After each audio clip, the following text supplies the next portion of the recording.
CFM, en Tarn-et-Garonne, le MAG. Bonjour tout le monde, on est jeudi, c'est votre MAG politique sur CFM Radio, Politiquement Votre, présenté par Kader Youb. Bonjour Kader.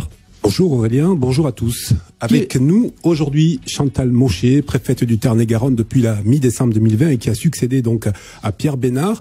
Bonjour Madame la préfète et bienvenue à vous sur CFM Radio. Bonjour Kader et bonjour à tous. Vous êtes originaire de la Creuse, diplômée de l'ENA, promotion René Cassin, et vous étiez avant le Tarn-et-Garonne préfète de l'Ariège, second département d'Occitanie donc pour vous. Avec vous, aujourd'hui, nous allons aborder la situation sanitaire en Tarn-et-Garonne, la stratégie vaccinale que vous allez mettre en œuvre, que vous mettez en œuvre, le plan de relance dont le gouvernement attend beaucoup pour remettre en mouvement le pays, sitôt la crise sanitaire terminée. Nous évoquerons aussi l'immense détresse dans laquelle sont plongés les exploitants agricoles du département après l'épisode de gel que nous avons connu il y a quelques jours. Un mot, tout d'abord, si vous le permettez, Madame la préfète, sur votre arrivée à Tarn-et-Garonne. Après presque 5 mois, quel est votre sentiment sur le département ? Alors, merci pour cette question. C'est effectivement déjà 5 mois, que j'ai pris mes fonctions, puisque je suis arrivée fin décembre. Une impression tout à fait positive parce que je suis vraiment très heureuse de découvrir ce nouveau département d'Occitanie qui est très très différent de l'Ariège. Outre qu'il n'y a pas la montagne, il y a plein d'autres choses. C'est un département effectivement agricole, mais aussi très industriel avec des pépites et des industries très très performantes. Avec aussi un département que je trouve très entreprenant, qui a beaucoup de projets qu'il faut accompagner, ces projets. Et malgré la crise Covid, j'ai tenu à aller assez rapidement sur le terrain, notamment auprès des élus, parce que beaucoup me font part de leurs projets de développement, de leurs projets d'animation de leur centre-ville. Et on a pu commencer à faire des choses, notamment avec un programme Petites Villes de demain, sur beaucoup de petites villes dans le département. Et puis des réunions d'animation avec les maires, les présidents de communautés de communes. Pour moi, c'est important de faire passer le message que l'État est en proximité et sur le terrain. Alors, vous avez parlé d'agriculture, du département agricole qu'est le Tarn-et-Garonne. Tarn-et-Garonne qui fait partie des tout premiers vergers de France, pour employer la formule consacrée. L'épisode de gel printanier qui s'est abattu sur la France a provoqué des dégâts sans précédent. 10 des 13 régions françaises ont été touchées, et bien sûr Occitanie. On parle d'un phénomène d'ampleur quasiment sans précédent. Le ministre de l'Agriculture a promis que la solidarité nationale serait au rendez-vous pour tous les agriculteurs, tous les producteurs victimes de cette catastrophe dont le coût sera terrible, a-t-il indiqué. Le Premier ministre français Jean Castex a promis samedi dernier des enveloppes exceptionnelles. Le Tarn-et-Garonne fait partie des tout premiers vergers de France, je vous le disais. Connaissez-vous, Madame la préfète, l'ampleur des dégâts pour notre département ? Les dégâts sont importants et vous l'avez cité, c'est sur toute la France en plus, donc c'est tout à fait significatif. C'est pour ça aussi que le constat de ces épisodes de gel, c'est le Premier ministre qui a pris la main pour annoncer 1 milliard d'euros d'aide. Il était la semaine dernière en Occitanie d'ailleurs. Et puis des dispositifs tout à fait exceptionnels qui sont mis en place par les services de l'État. Malheureusement, ces épisodes de gel peuvent arriver de plus en plus fréquemment. Un gel de cette ampleur est arrivé dans les années 91, donc il y a une trentaine d'années, mais dans mes différentes visites auprès des agriculteurs, viticulteurs, arboriculteurs, plusieurs m'ont dit qu'il y avait eu des épisodes de gel déjà les précédentes années, 2017, 2019. Et ce qui caractérise ce drame, c'est que c'est pas tant la température, c'est que ça arrive assez tôt, et surtout que les fleurs, les bourgeons avaient été sortis parce qu'il y avait eu un épisode de chaleur auparavant. Donc, ce qui avait permis d'éclore, et du coup, le gel est arrivé juste après. Donc, les dégâts sont importants. Nous sommes en train de les évaluer et en lien avec les agriculteurs, on sait tous que nous aurons plusieurs semaines pour les évaluer. Déjà parce que quand nous avons commencé à faire une réunion de crise le 12 avril, les épisodes de gel n'étaient pas terminés. Oui. Hein, je suis allée sur place le 16 avril et il venait d'y avoir encore une nuit de gel et les agriculteurs se préparaient à une nuit ensuite de gel à nouveau. Donc plusieurs semaines déjà pour voir quels bourgeons sont touchés et ceux qui peuvent repartir. Une évaluation des dispositifs immédiats qui sont mis en place pour éviter une trop longue période de trésorerie ou d'insuffisance de trésorerie pour les agriculteurs dans l'attente des versements d'aide. Mais d'ores et déjà, aujourd'hui, Madame la Préfète, quel message adressez-vous aux agriculteurs du Tarn-et-Garonne? J'ai eu l'occasion de leur adresser directement oui. Dès la survenance de ces épisodes, que nous sommes avec eux. Ils savent à qui s'adresser, le service d'économie agricole de la direction départementale notamment. Nous travaillons avec la Chambre d'agriculture, donc ils savent s'adresser à nous et nous mettrons en place des mesures immédiates et un suivi de certaines situations particulières d'agriculteurs en difficulté. Très bien. Madame la Préfète, la situation sanitaire, autre gros sujet d'actualité. Votre parole est attendue justement sur la situation sanitaire en Tarn-et-Garonne. Quels sont les indicateurs les plus alarmants pour ce qui nous concerne? La situation du département ne se distingue pas des départements de cette frange de l'Occitanie. On est dans un plateau haut actuellement. Ce qui veut dire que les hospitalisations sont assez élevées. Hospitalisation de façon générale Covid, mais aussi en réanimation. Et puis on a un taux d'incidence qui est élevé. Hein, on est au-dessus de 200 pour 100 000 habitants. On est à 252 actuellement. Bon, c'est un chiffre qui a beaucoup augmenté les derniers jours et qui est stabilisé depuis quelques jours. Stabilisé, mais il n'y a pas de décrue, en tout cas. Non, il n'y a pas de décrue pour l'instant. On est sur un plateau haut et nous sommes malheureusement plusieurs départements sur le territoire national à avoir ce plateau haut. Est-ce qu'il y a une pression sur le service de soins à votre connaissance, sur le service d'urgence? Est-ce qu'il y a une saturation des services de réanimation? Oui, bien entendu. Je suis en contact quotidien avec le directeur de l'agence régionale sanitaire, de la direction territoriale du Tarn-et-Garonne. Donc oui, évidemment, la tension est forte. Est-ce que il y a des actes hors Covid qui ont été déprogrammés, par exemple? Oui, mais depuis plusieurs mois, oui. Il y a une organisation spécifique qui est menée au sein des hôpitaux, de tous les hôpitaux, puisque public et privé travaillent ensemble à cette crise. Et il y a des réorganisations qui sont faites et ajustées au jour le jour. Concernant les personnes âgées, la situation dans les EHPAD, elle est stabilisée dans le Tarn-et-Garonne? Toutes les personnes qui sont dans les EHPAD volontaires, bien sûr, ont été vaccinées. Oui. Donc, ont eu leur deuxième injection. Donc, nous avons une situation qui est stabilisée et protégée à ce niveau-là. Est-ce que, Madame la Préfète, les mesures de confinement sont respectées ici, chez nous, dans le Tarn-et-Garonne? Est-ce que les Tarn-et-Garonnais font preuve de civisme? Alors, évidemment, il faut des contrôles très vigilants, réguliers. Donc, je salue les policiers et les gendarmes qui sont toujours déployés pour cela, notamment pour le respect du couvre-feu, pour le port du masque. Mais je dois dire que, dans l'ensemble, les Tarn-et-Garonnais sont disciplinés, font les efforts, sont citoyens. Oui. Lundi prochain, les crèches et les écoles devraient rouvrir. Une semaine plus tard, ce sera au tour des collèges. Est-ce que ce calendrier, sur Jean Castex s'exprimera ce soir, le Premier ministre, est-ce que ce calendrier sera maintenu à aujourd'hui? Vous l'avez dit, le Premier ministre va s'exprimer, donc il va donner les conditions, les modalités dans lesquelles cette rentrée doit se faire.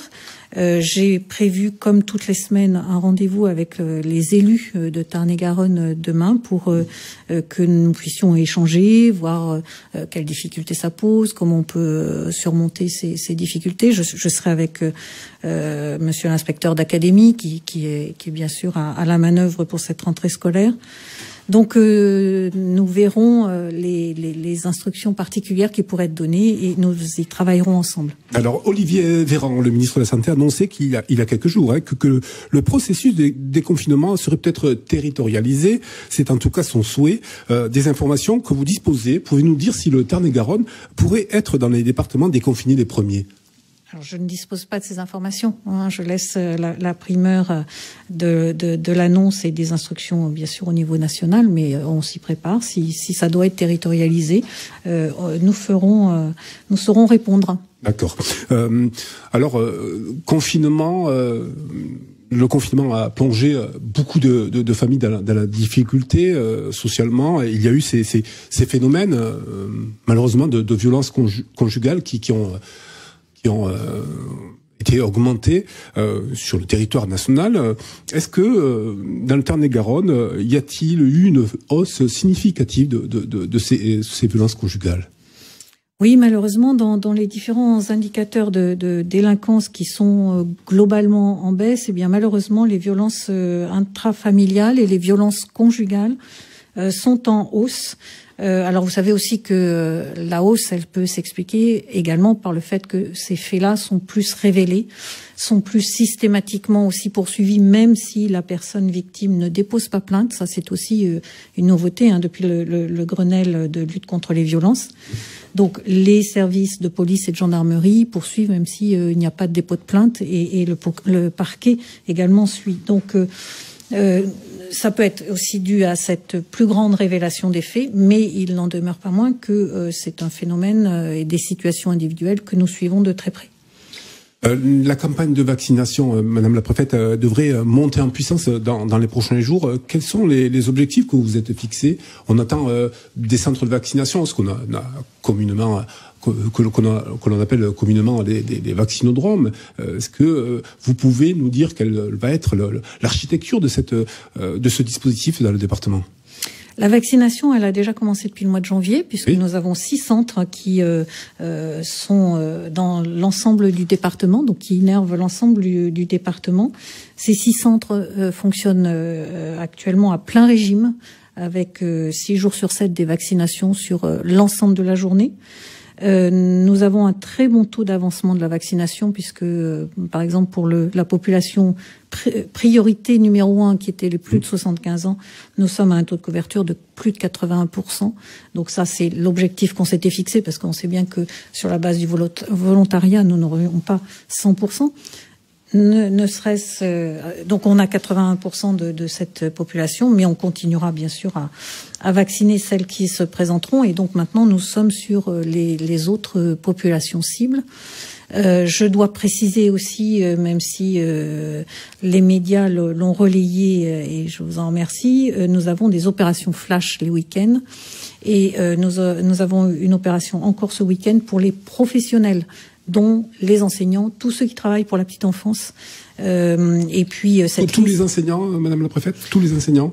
Alors pardonnez-moi et merci de me le faire préciser. C'est les enseignants de plus de 55 ans, puisque nous faisons des vaccinations AstraZeneca depuis la semaine dernière. Donc c'est pour tous les professionnels prioritaires qui peuvent se faire vacciner. Alors sur la logistique, est-ce que le personnel qui est chargé de la vaccination est suffisant? Bien sûr, vous avez des manques ou des besoins supplémentaires? Les centres de vaccination, les 6 centres du département fonctionnent très bien grâce à la mobilisation des élus, des collectivités locales et des professionnels de santé.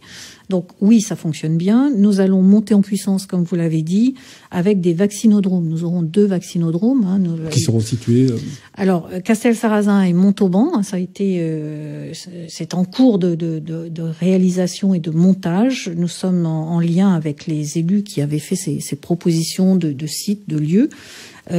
Comme c'est une logistique importante, ça demande des réunions de travail. Nous allons bientôt conclure pour que au mois de mai, nous puissions ouvrir ces centres. Alors, une inconnue subsistait sur... Pardonnez-moi, je précise, je vous en prie. Ces 2 centres ouvriront en plus des 6. En plus des 6, ils ouvriront à peu près à quelle date?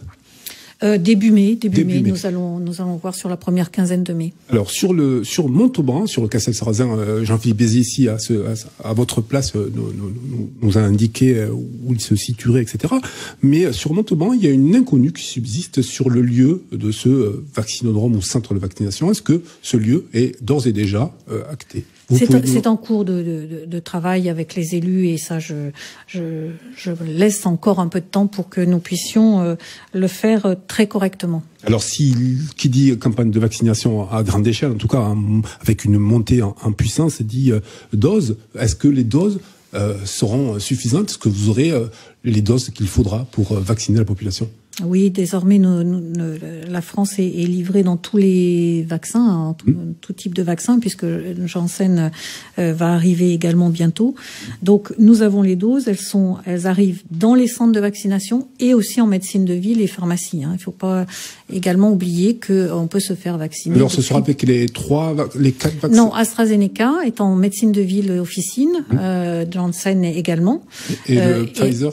Et Pfizer reste dans les centres de vaccination parce que c'est toujours à moins 80 degrés et donc une logistique très spécifique. Alors nos auditeurs et les Tarn-et-Garonnais sont très attentifs à. Vous le savez, c'est un sujet qui est majeur pour eux. En pratique, les personnes qui le souhaitent pourront faire comment pour accéder à la vaccination? Est-ce qu'il faudra appeler un numéro spécial ou ce sont leurs médecins qui feront le lien? Alors, il y a deux types. Vous avez, depuis le mois de janvier, les plateformes Doctolib, où vous pouvez prendre des rendez-vous. Et maintenant, les populations cibles sont élargies, puisqu'à partir du 15 juin, ça sera tout le monde. 15 mai, c'est les moins de 50 ans. Et depuis plusieurs semaines, c'est les plus de 55 ans. Donc ça, c'est déjà en place depuis le mois de janvier. Pour les vaccinodromes, ce sera la même chose. Et puis, quand on a un médecin traitant, on se rapproche de son médecin traitant pour pouvoir se faire vacciner avec AstraZeneca si on a plus de 55 ans. France se relance, Madame la Préfète, avec 100 milliards d'euros de France relance. Le gouvernement veut obtenir des résultats massifs, très visibles et dans des temps particulièrement courts.